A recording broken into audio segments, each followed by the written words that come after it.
Hey there everybody, how y'all doing? So it's getting about that time of year, and it's getting cold at nights, and it's looking like we're going to have a frost Monday. So, I decided to make a video on overwintering elephant ears. So the first thing you want to do is either you want to let a light frost kill off all this green mass, all this green material, or you can cut it off yourself. But for video purposes, I decided I'm just going to cut it off myself, since I've never really done a video on my elephant ears before. But I mean, you can see just how huge these things are.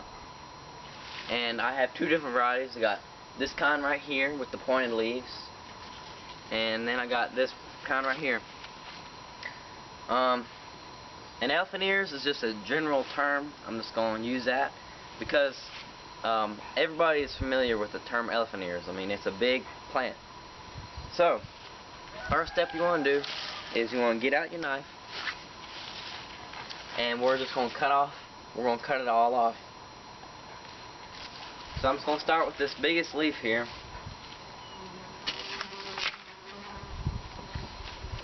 I mean, it's sad to see him go, but that's what we're going to have to do. It's either me or the frost.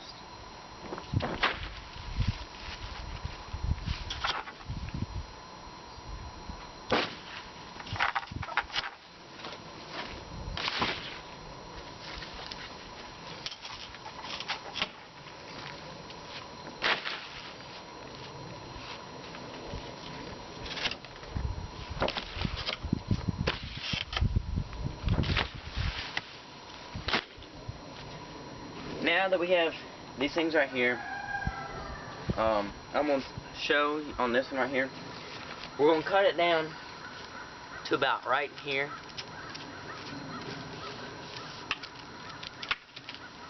Just like that. And for this one right here, I'm going to bring you in close because I'm going to show y'all something special. So the reason why I'm bringing y'all in close is because this one right here has been flowering. This flower right here is just about to open, but here's three other ones that are older. And I'm not sure if they have seeds in them or not. So I'm just going to cut them off like that. And I'm going to break them open later, and hopefully we won't have seeds. But I never know, because I've never had a elephant ear flower before.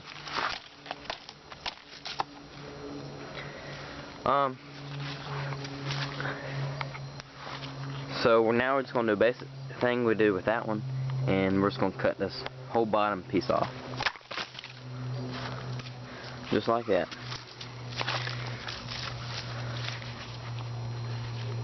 There's a flower once more. Alrighty, so now that we've cut off the tops, this is step 2. We're just going to dig them up.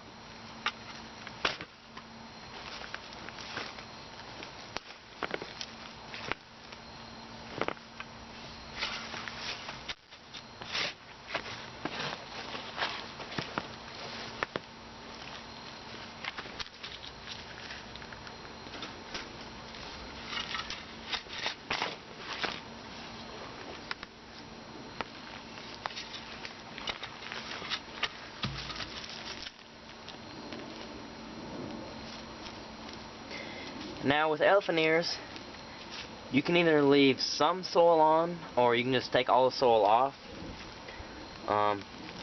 It generally doesn't matter, because during the winter, when you stick them in your basement or a garage or something, you want to keep the roots moist. Not on the dry side, not on the wet side, just enough to have some moisture.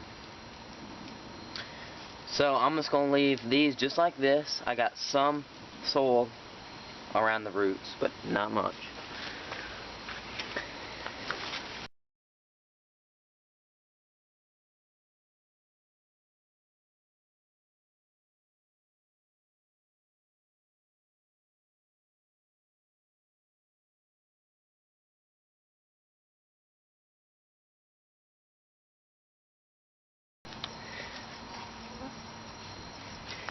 Now sometimes when you dig them up, you'll see sometimes these little things around the bulb. See this right here? This right here is what I would call a pup or something like that. But anyway, next season, this little node right here, it'll come out and it'll form a whole nother plant. So you want to leave that on during the winter. And there's a few more little nodes. You can see them.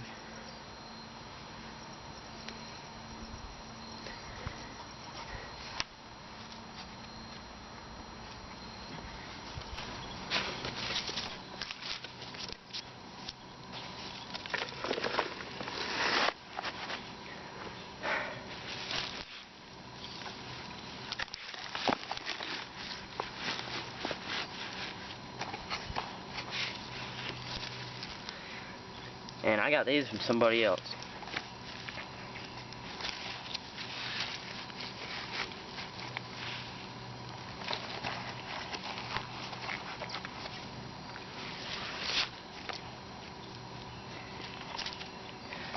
And that right there, that's a bunch of elephant ears.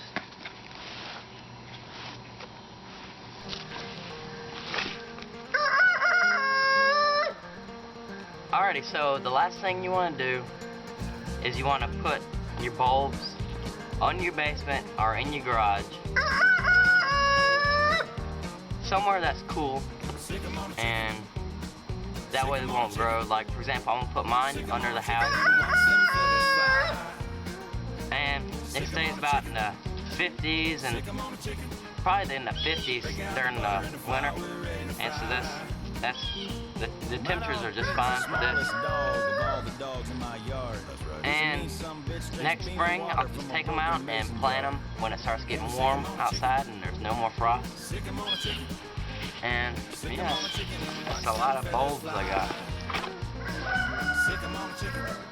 So thanks for watching, and I hope you enjoyed. See you next time.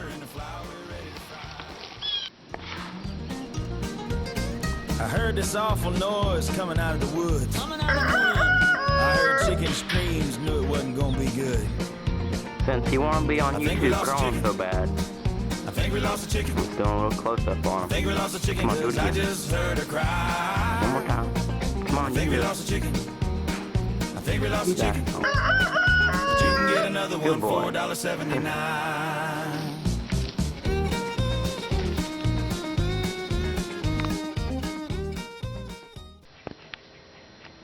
Alrighty, so it's been about a week. We had, well, it might be a little over a week, but we had our light frost Monday, and then there's another light frost Tuesday, and Thursday, which is today, we had a really hard, heavy frost. I mean, it was 32 degrees, and like I had to scrape my windshield this morning. But anyway, I transferred them all to a big pot, because I was thinking it's not going to be that good over the winter in a cramped little pot like that. There might be too much moisture being able to hold in, and that makes mold, and that'll kill them. So I did. I got a big pot, and I dug up my truly tiny banana, which I'm making the video on right now. And then these three right here are the elephant ears. And here's the other little elephant ear baby. And that's how they're looking over wheat. You can all see they all have some growth on them. And while I'm down here in the basement, I figured I'd show you all my seed potatoes for next year. This right here is the red Pontiac potato. Make sure that doesn't fall. And these right here are the Yukon Gold. Now I can't wait to plant these things next spring, or this spring. This is about the biggest, or the biggest sprout that any potato has in there. This is actually the first time these potatoes have seen the light of day. So I'm not sure why they've gotten so big. The other ones are just like what you saw. Yeah, it's pretty interesting. These are the red Pontiac.